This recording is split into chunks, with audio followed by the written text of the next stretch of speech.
Hey guys, how you doing? It's Portfolio Phil, and today we're talking about essential property education that every investor should have. Let's go. All right, I'm going to start off with this because it's the one thing that really got me into property is books. Bah! And the first one I'm going to start with is, of course, Robert Kiyosaki's Rich Dad, Poor Dad. I think it's a really simple, easy to read, great book that gets you into actually thinking about property as an asset and how assets and liabilities work and how that in the long run helps to generate future wealth. That's probably a really long-winded way to say it, but it's the essential book. It's actually my number one book that I would give to people if I could only give them one book ever. So totally recommend it, easy to read, crack on. Book number 2. So it's this chap, bam, Simon Zutshi, and he wrote this book, bam, which is Property Magic. Now, Simon Zutshi, you might have heard of his name if you have spent any time within the UK property circles. Simon is somebody who created also the PIN network, which is the Property Investor Network, which is throughout the country, and I can't recommend them enough. Get yourself along to them, meet some other investors, get some great education. But his book, Property Magic, I think, again, it's a great viewpoint of all the different strategies you can learn and actually undertake within property investing. I would say I think it is very slightly outdated and it does need updating, but is a great read, easy to read, and also has some crucial information within it. Book 3 by this guy, bam! It's called this, bam! So this is Rob Dix. Now, Rob Dix, again, you might have heard of his name. He is one of the co-founders and also co-audio authors of The Property Podcast. We're going to come on to that later. He's written a whole bunch of books, I think 5 now in total. They're all easy to digest, complex information made easy, and very thorough books. The one I'm going to recommend here, which is How to Be a Landlord, is the book that every landlord should read because it just describes exactly how to do it and all the step-by-steps to do it. So yeah, would totally recommend. Okay, moving away from books, we're going to move to, bam, podcasts. So podcasts got to be a favorite for everyone. You can get on the train, you can get in the car, wherever you're going. You can just bung a podcast on, happy days, good information. Now, I'm going to keep this super simple because this is the one I listen to and it keeps me current and up to date. Also, it's quite good fun. So it's by Rob Dix, who was the previous author we just told about, and Rob Bentz. Now, like I say, they built a good few companies on the back of the Property Podcast. Now, the Property Podcast comes out on a Tuesday and a Thursday. On Tuesday, you've got Ask Rob and Rob, which is literally 2 people ring in and ask questions that they have about property investing. They answer it, always informative. I think the episodes are only about 7 or 8 minutes long, so it's really easy and quick to get through. And then the main one, which is the Property Podcast, which is on a Thursday, that is great at just being up to date with all current issues in terms of any new legislation which is coming in, what the media is saying about it, what the government's saying about it.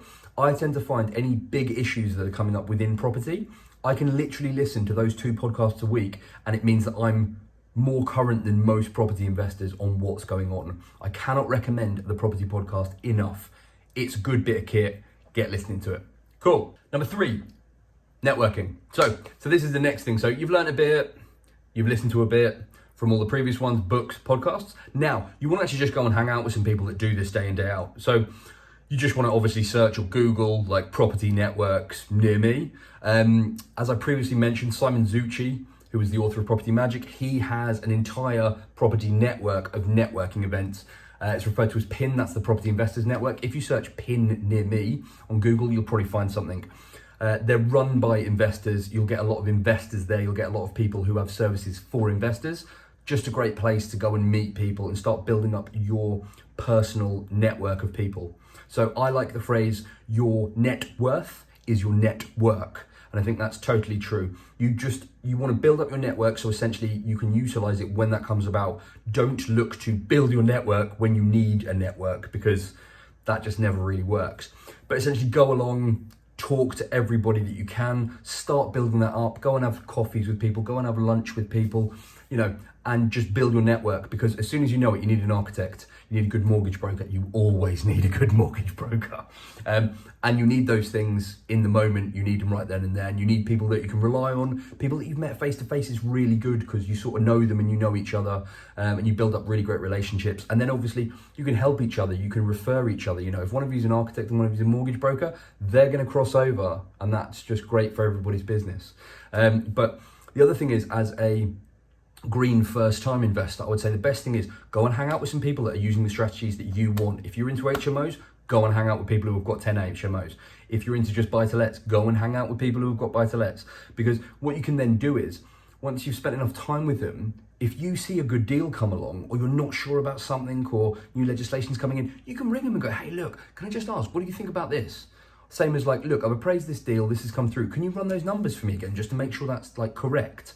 And through that, you're going to start to build up loads of confidence. And the best thing about your network, especially when you're sort of fresh into property, is that those people, like everyone in property is really friendly and they just kind of want to help. And they're impartial. Impartial is the key thing here. So if you've got somebody who, you know, does loads of property, doesn't really care about your deal, but cares about you, and you say, hey, look, can you just check this deal out? They're going to come back to you.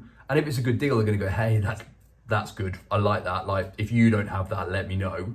Or they're going to come back and go, look, I think the profit margins on that are a bit crap. And also I think you've been too nice with your figures. So I don't think it actually runs like that. The point is they're impartial. They don't care about the outcome. It has no meaning on them.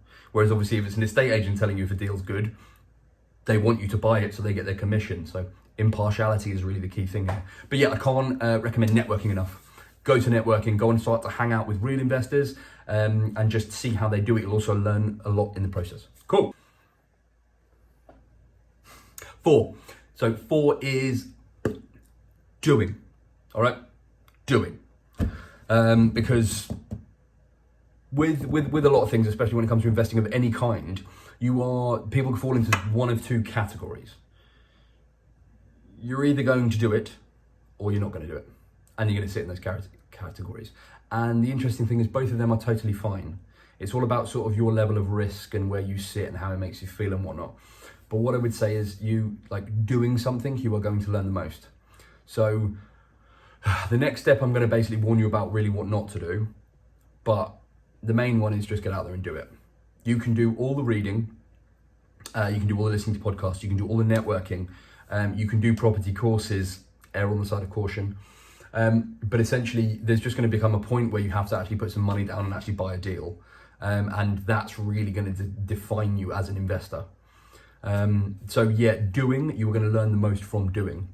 You know, you can't learn to swim by reading a book. It's exactly the same principle. If you buy a property with a small amount of your cash or all of your cash, going through the process of buying it, you know, sorting out tenants, insurance, maintenance, all that stuff, that's the best teacher you can ever have. It's very, very simple. So yeah, step 4 would actually be doing, and step 4 actually utilizes all the previous steps. You can utilize all the information which you've learned from podcasts and books. You can leverage and use your network by making sure, you know, getting somebody to run through it with you and sort of okaying it with somebody else to give you that extra reassurance and confirm your thoughts. And then, yeah, crack on and do it. That's really the next one, the big one that you're gonna get the most from. Cool. Step 5, which isn't a recommendation, it's actually just a warning. So property courses, be very, very careful.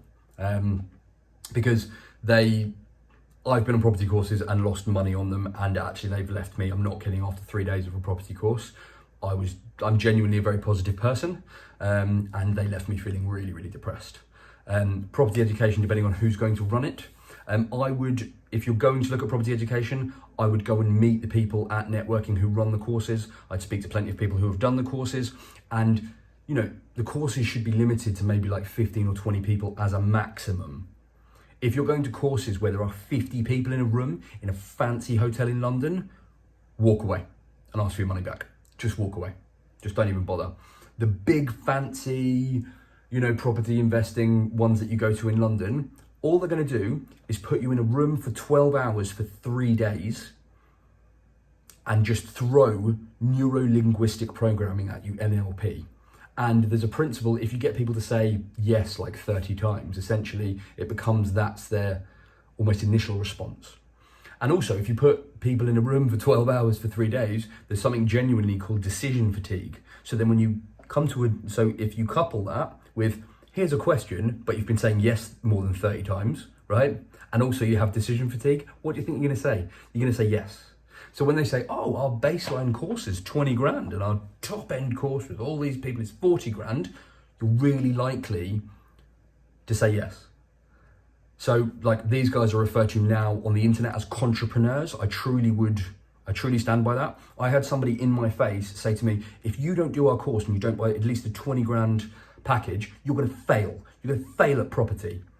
And it was such a negative, toxic environment to be in. So the big ones, and you'll always get them on social media. On social media, you'll get loads of these come up. And it's like, oh, well, come on this 3-day and we'll teach you how to, be financially free in a year. It's bollocks, absolute bollocks. They're just after your money. The courses are terrible. Stay away from them. If you get smaller providers and they do what they say and you can follow them on social and then actually meet them in networking and then think, right, these guys actually do something really cool, then they're the people to get training from. But like I say, they'll be really small quantities and they won't really be shouting about it too much because they're actually running their business, which is making them loads of money anyway, so they don't even really need to do it.